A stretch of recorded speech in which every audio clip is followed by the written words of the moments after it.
Well, I can hardly believe I get to say this sentence in real life, but this evening I was invited to go and see an early screening of the Wicked movie. And spoiler alert, I'm about to tell you all about it, only with no spoilers. Oh my god, hey, welcome back. My name is Mickey Joe and I'm obsessed with all things theatre. I'm a professional theatre critic here on social media. I usually review plays that I have been invited to go and see either in London's West End or in New York on Broadway, but today I'm going to be doing neither of those things because we're about to talk about a film. A highly anticipated film within the musical theatre community, perhaps the most anticipated film adaptation of any musical in the history of anticipated film adaptations of musicals. I'm talking about The Wicked movie, directed by Jon M Chu, split into two parts and coming to cinemas later this week. At the time of filming, I saw this on the Tuesday evening, and I believe it's being released in cinemas on Friday. Now, earlier this evening, the embargo for reviews officially lifted, so I am able to talk about this film, and I was invited to go and see a multimedia screening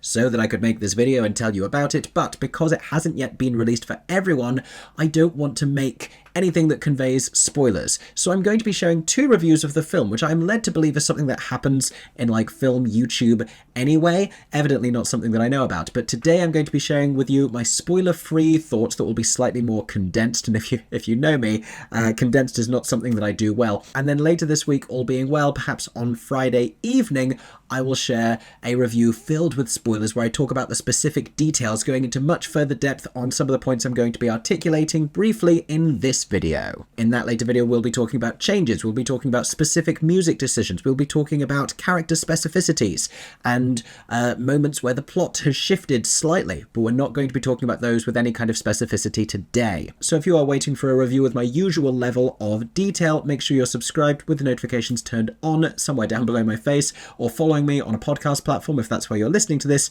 so you don't miss that soon-to-be released full review. In the meantime though, today's video I think is going to answer a lot of questions you may have about the Wicked movie without spoiling it for you. And crucially, I'm going to tell you whether I enjoyed it or not, because just because you enjoy a musical theatre show does not mean you are going to enjoy its film adaptation. I remember going to see Into the Woods in the cinema and it broke my spirit. Now, right before I begin to tell you my thoughts on the Wicked movie, I of course want to know what you thought as well. If you have also already seen it, perhaps by the time you are watching this video, it will have been released more broadly and you have had the chance to see it. But because this is a spoiler-free review, can we please also keep the comments section spoiler-free for the benefit of anyone watching this video before having seen the film? Thank you so much. For now though, let's do it. Let's talk about The Wicked movie, part one. So here are my overall thoughts. If they sound a bit vague, it's because I can't go into too much detail because we're keeping it spoiler-free. I really liked it. I had a fantastic time. I was on the edge of my seat, and it really satisfied me as a fan of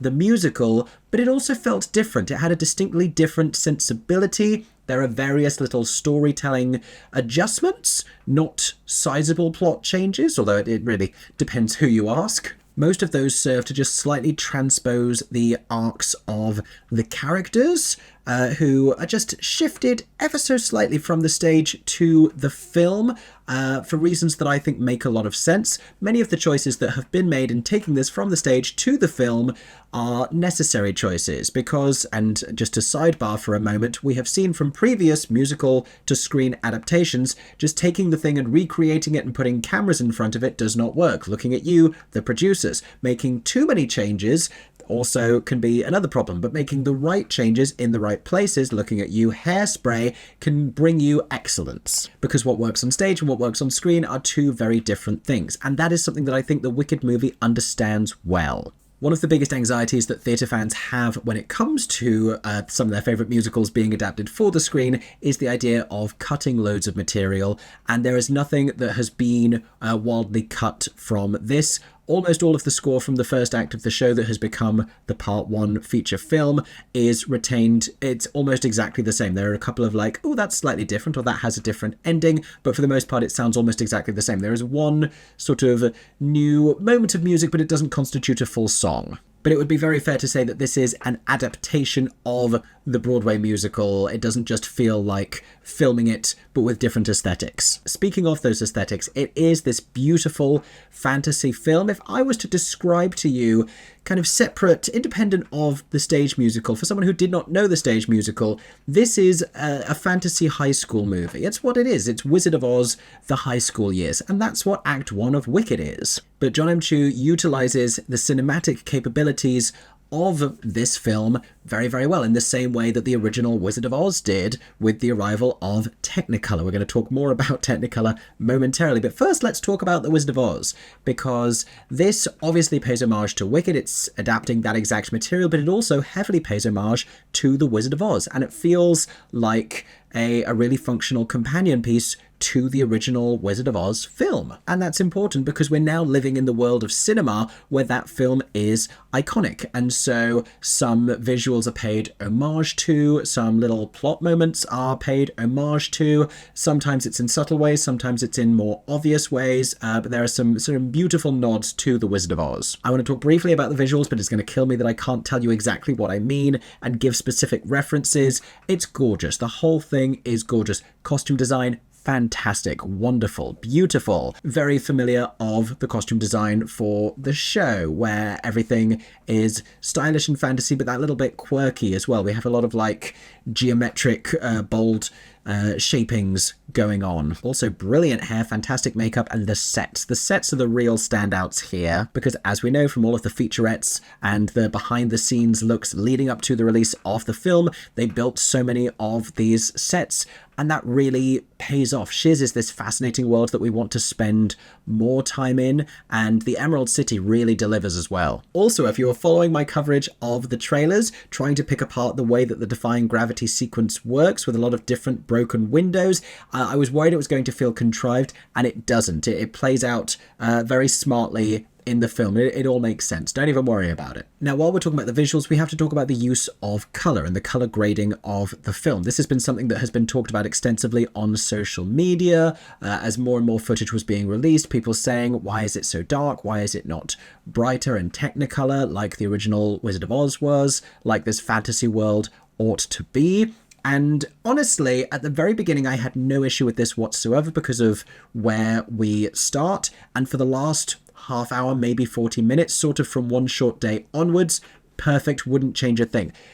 In the middle, sort of around the Ozdust ballroom, and you can see moments from this sequence in the trailer, and you can see that it is dark. This is where I started to have color grading problems, and you do just I wanted a little bit more vibrancy. I think the reason I didn't like it so much at the end is because we were starting to shift to a tonally darker place where that felt more indicative and it felt more appropriate. While I'm addressing some of the preemptive criticisms of the film and some fears that people had, I want to talk about the length as well as the whole concept of having this be two films, of splitting it into Wicked Part 1 and Wicked Part 2. This convinced me utterly, beyond a shadow of a doubt, that that was the right thing to do. I am now on board. I am on that train, Jon M Chu. I understand the choice that has been made, because if you weren't to do that, if you were going to try and cram everything into one long Wicked movie, even though that might be the commercially safer thing to do, I know people are nervous about the reception of the second film and its release, you wouldn't get all of the delicious themes and character development that we got in this film, that again I can't tell you about specifically, but I'm going to mention the themes that really got explored and brought out in this that we don't really do so much in the stage musical. But I'm getting ahead of myself. Let me talk about the length. It is still a very long film, and it feels long as well. They padded it out from the first act of the show to feel like a feature film, and then they sort of padded beyond that as well, because it doesn't need to be as long as it is. It justifies being a film on its own terms. You could still trim things. Let's talk about those themes then. So what Jon M Chu has done with this film, I feel, is really extrapolated the moments from the book by Winnie Holtzman for the stage version that speak to parallels with contemporary issues within our society, right? Or found ways to infuse it with those conversations where they weren't really being had before. One example is with Nessa Rose and her disability. She is a wheelchair user character who is portrayed in the film by an actress who is a wheelchair user, which is something that does not happen in the stage show. But beyond that as well, they have really added in a conversation around her agency and her autonomy and independence. And there's very interesting conversations that happen there when we first meet her, which make me fascinated about where it's going to go in the second film. The next big thematic difference is Elphaba. Now, Cynthia Erivo has spoken in interviews about a kinship between her and the character of Elphaba and the idea of feeling othered because of the colour of your skin, something that she has experienced enduring racism throughout her career as a black woman in Hollywood, and something that Elphaba experiences instantly being born green. This gets articulated with even more nuance in the film version of Wicked than it did in the stage version, because the character feels that little bit different. Stage Elphaba begins with anger and frustration, and film Elphaba is kind of resigned to the reality of her life, but what she has to come to terms with is this internalized shame, and that is quite different. It makes her Elphaba quite different in her early scenes, and it means that she has a different arc to go on. I'm so excited to tell you about where they take this in the spoiler version of this review. But obviously that particular plotline has contemporary relevance with society. The other one that does is this idea of animal oppression. Now, this gets acknowledged and referenced in the stage version, but we feel it a lot more in the film because there are more animals in the world, because of a couple of the ways that they reposition things. But there are many choices made that really hammer home the parallels between that storyline happening as a subplot in Wicked and, you know, the historic marginalization of many peoples and communities and the ongoing marginalization of many peoples and communities. Now, the music is always a very big question when it comes to movie musicals. Let me tell you, everything that needs to be sung well is sung really well. We do not have a Russell Crowe moment in this whatsoever. What I will caution you with is to not necessarily expect vocals that sound exactly like the stage version, nor would they necessarily be appropriate for a film, and people have different perspectives on this and what exactly they want to hear.